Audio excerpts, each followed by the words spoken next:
Well, hello there again. Episode number 7. Some people say number 7 is a lucky number. I'm going to say it is.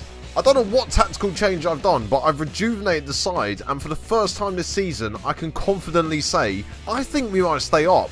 In before we then go and lose our next 5 games and we end up bottom of the league again. In the last episode, we took on Watford away from home, and Ben Godfrey, the captain, scored an absolute thunder bastard from the edge of the box to give us all 3 points and to take us off the bottom of the table for the first time this season since probably the 3rd game of the season. I mean, I don't know what's happened, but suddenly my team is in incredible form. To the point where we're actually unbeaten for an entire month this season. Now, I've only played 2 games off camera as we take on Preston North End in the FA Cup away from home. But against Manchester City, Teemu Pukki scored his first goal of the season as he scored a back post header from Emi Buendia's free kick. Raheem Sterling equalised later on in the first half, while he managed to hold on to a 1-1 draw at the Etihad to secure a priceless point. Against Aston Villa, Mario Vrancic scored his first goal of the season, the back post again from another Emi Buendia cross. And then Teemu Pukki scored once again to give us a 2-0 win and give us all 3 points, which took us out of the relegation zone for the first time this season. And as I mentioned, we do take on Preston North End in the FA Cup in this episode. We're going to take a break for the Premier League for the meantime because I'm doing too well in it. We want to see some defeats, don't we, Proudy? Actually, I don't know why I said that to myself. I meant the viewers. Now, I didn't mention this in the last episode, but before we beat Brighton by 2-1, I asked Delia Smith for an increase in the transfer budget because I said I need to improve the squad because we're not going to survive otherwise. And she increased the budget to 50 million. I mean, I don't know what she's been drinking, but I hope she drinks a lot more of it. Our first bit of transfer news is that Kenny McLean has also gone to Brentford on loan for the rest of the season. And I was going to tell him to break a leg, but breaking a leg is a season-ending injury, and I don't want that to happen to any of my players. And about 5 minutes into his debut for Brentford, he put himself out for the season. Ah, shit. Well done! Michael Proctor also told me that Steve Mounier was showing some promising signs of progress recently. I mean, he still has not increased on his 2 goals that he scored so far this season, but he's getting there. Sam Byram has also put a transfer request in recently because he's not been playing much. I mean, I've played him in so many games recently, and he's been utter dog shit. So I'll be glad to see the back of him. Some more promising news is that Emi Buendia has shown some remarkable progress this season, and he's been by far our best player. I mean, if I cut off one of his legs, he would still be better than 90% of the players in my first team. I can imagine that'll be a Football Manager experiment video sometime soon. And in order to put Emi Buendia into the position I feel like he's going to play for the rest of the season, which is number 10 for us, I went out looking for a right winger, and first of all I went after Reece Nelson from Arsenal, until Arsenal wanted 179 million for him, and I think that's just a little bit out of our price range. I mean, I know this virus is making people go crazy, but will I be paying 179 million for Reece Nelson? No, I bloody won't. Unfortunately, Pep Guardiola couldn't stop football Twitter calling him an absolute bald fraud, as he managed to only draw my team 1-1 on his birthday at the Etihad. How we pulled that result off, I will never know. I mean, also the fact that Man City were very wasteful, 25 shots to our 7, and they could only score once against us. Maybe Pep is a bald fraud. Grant Hanley also continued his rehabilitation from his long-term injury by getting injured again. And also, as I mentioned in the results section, that 2-0 win over Aston Villa took us out of the relegation zone for the first time this season. It's taken until the end of January to achieve that. The Norwich board also showed their ambitions for this season because they said although they're pleased for the fact that we're staying clear of the relegation battle, even though we're 17th in the table, so I don't know how that's being clear of the relegation battle, they still expect us to get relegated.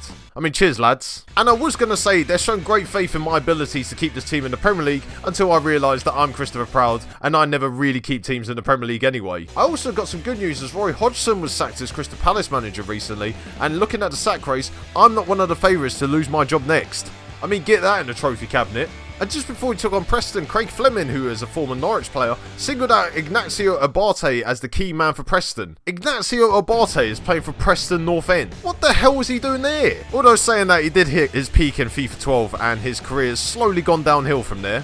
And to make matters worse, I found out that Tony Pulis is the Preston manager. Brilliant, so a shithouse 0-0 draws on the cards for this game.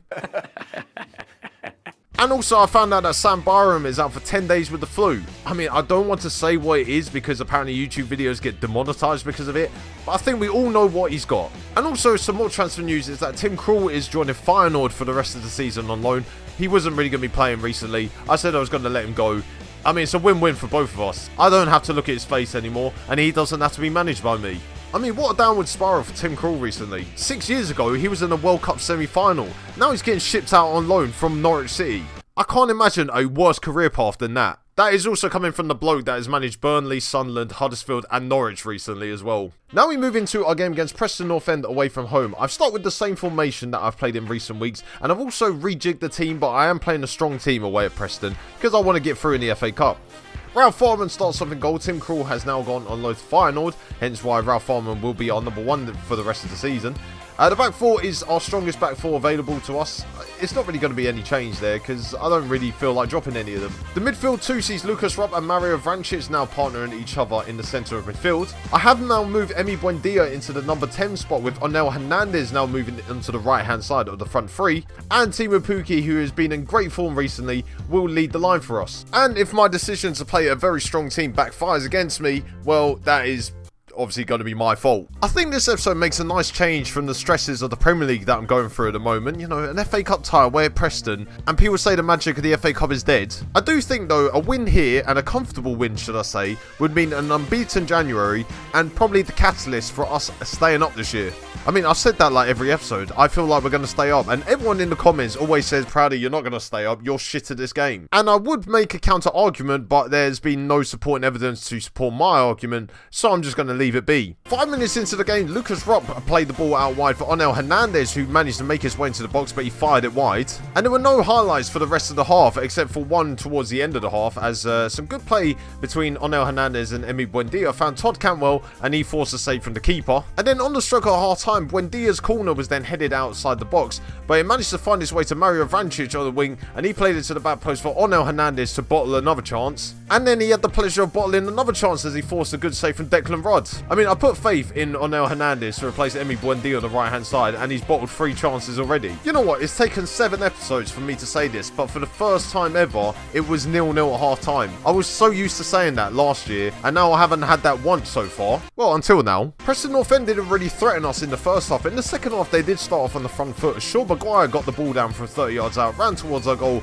and forced a good save from Ralph Farman. But then, only 6 minutes into the second half, Todd Cantwell played the ball over top for Timu Pukki to run through a goal and fire it past Declan Rudd to put his 3rd goal in 3 games into the back of the net. I was going to say Timu Pukki's goals come like London buses, but the problem is London buses have been severely restricted, so that analogy doesn't work. So if someone can come up with a replacement analogy, that would be fantastic. God, I really know how to talk up a goal, don't I?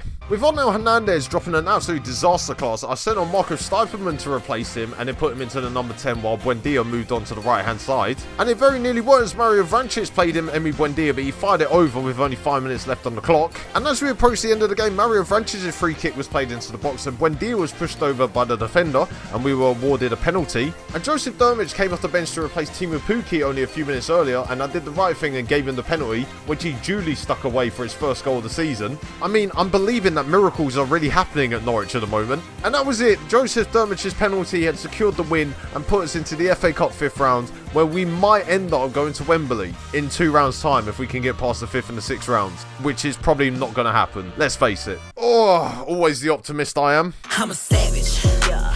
Classy, bougie, ratchet, yeah. Sassy, moody, nasty, yeah.